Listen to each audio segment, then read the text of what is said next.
నమస్కారం.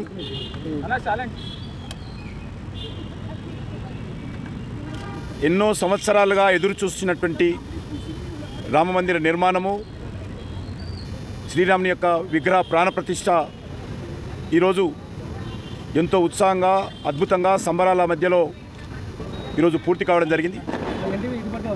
ప్రపంచంలో ఉన్నటువంటి 2 కోట్ల మంది ప్రజలు, 200 కోట్ల మంది ప్రజలు ఈరోజు ఆన్లైన్ ద్వారా అయోధ్య ప్రాణప్రతిష్ఠ కార్యక్రమాన్ని చూడడం జరిగింది. ప్రత్యక్ష ప్రసారం ప్రధానమంత్రి గారు, అదేవిధంగా శ్రీరామ దేవాలయ నిర్మాణ కమిటీ ఇచ్చినటువంటి పిలుపు మేరకు ఈరోజు దేశమంతా కూడా రామజ్యోతులు వెలిగించేటువంటి కార్యక్రమం చేపట్టడం జరిగింది. మనం చూస్తూ ఉన్నాము. ఈరోజు హైదరాబాద్ నగరంలో ఒక దీపావళి లాగా ఎక్కడ చూసినా టపాకాయలు, ఒక సంతోషకరమైన వాతావరణము ఈరోజు కనిపిస్తూ ఉంది. ఒక హైదరాబాదే కాదు, దేశమంతా ఇదే పరిస్థితి ఉంది. ప్రపంచంలోని ఇండియన్ కమ్యూనిటీ అంతా కూడా ఈ విధంగానే ఉత్సాహంగా పండుగ వాతావరణంలో ఈ యొక్క సంబరాలు చేసుకుంటున్నారు. ఈరోజు నిజమైనటువంటి దీపావళి, నిజమైనటువంటి సంక్రాంతి లాగా ఈ కార్యక్రమం కొనసాగుతుంది. ఈ యొక్క రామాలయ నిర్మాణం ఏదైతే పూర్తయిందో, అనేక మంది త్యాగాల ఫలితంగా, పోరాటాల ఫలితంగా ఈ యొక్క దేవాలయ నిర్మాణం పూర్తి చేసుకోవడం జరిగింది. ఈరోజు దేశంలో ఉన్నటువంటి ప్రముఖ వ్యక్తులందరూ కూడా, అది ఆధ్యాత్మికమైనటువంటి సాధు సంతులు కావచ్చు, కవులు, కళాకారులు, సినిమా నటులు, విద్యావంతులు, మేధావులు, పద్మశ్రీ అవార్డు గ్రహీతలు, పారిశ్రామికవేత్తలు, ఈ రకంగా ప్రతి ఒక్కరూ కూడా ఈరోజు అయోధ్యలో రావడం ఏదైతున్నదో ఏక్ భారత్ శ్రేష్ఠ భారత్ కింద మరి అర్థం చేసుకోవచ్చు.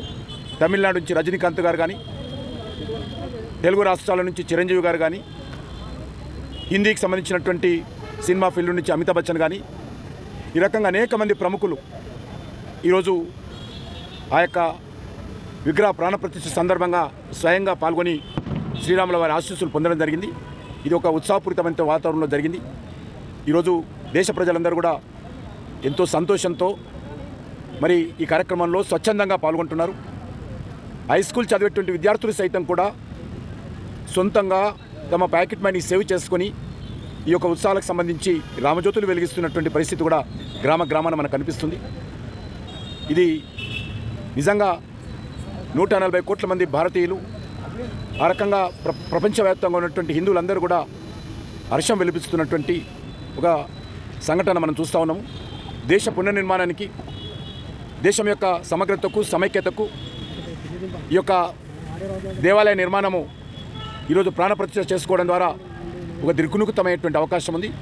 ఖచ్చితంగా భారతదేశము రానున్న రోజుల్లో కులాలకు అతీతంగా, ప్రాంతాలకు అతీతంగా, భాషలకు అతీతంగా ఈ దేశమంతా ఒకటే. ఈ దేశ ప్రజలందరం ఒక్కరమే. ఈ దేశం కోసం, దేశ అభివృద్ధి కోసం కష్టపడి మనం పనిచేద్దాము అనే విధంగా ఈరోజు తమ ఆలోచన విధానాన్ని ప్రజలు వ్యక్తం చేశారు. ప్రధానమంత్రి గారు కూడా